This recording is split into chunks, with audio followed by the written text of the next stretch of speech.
அருளிய பெருநூல் காவியம் 1000 மூலமும் உரையும். பாடல் 9.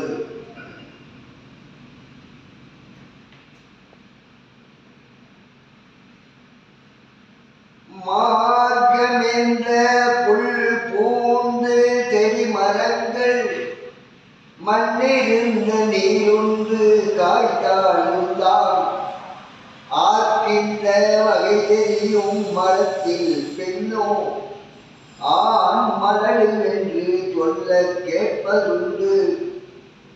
பார்ப்புளிதை நீரறிவில் மண்ணினுள்ளே பல பேரும் பார்த்தறிவார் ஈசல் புத்தை நோக்கும் இதை உள்ளறிந்து வெளித்த காலம் நுட்பமே வாய்த்திறக்கும் பூமிதானே.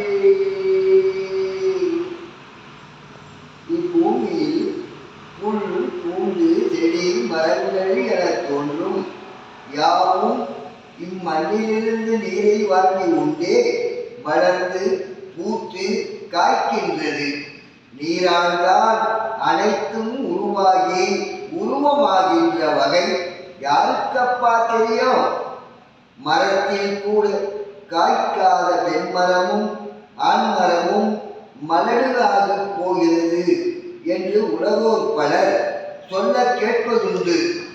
அதில் கூட ஆண் பெண் அடி என்று மூவகையாக உள்ளதை உணர்ந்து இப்பூமியிலே யாவும் ஓங்காரத்தினால்தான் நடந்து பஞ்சபூதங்களால் இருப்பதை பார்த்து அறிந்து கொள்ளப்பா. இம்மண்ணில் ஈசல் புற்றை நோக்கி கவனித்து பாருங்கள். உள்ளிருந்த ஒரே உயிரிலிருந்தே பல்லாயிரக்கணக்கான ஈசல்கள் உருவாகி தொடர்ந்து வெளிவந்து கொண்டுள்ளது. உள்ளிருந்த அத்தாய் உயிரிலிருந்து வெளிவரும் ஈசல்களுக்காக பூமித்தாய் வெகு நுட்பமாக காலமறிந்து பால் திறக்கும் அப்பா. அன்பே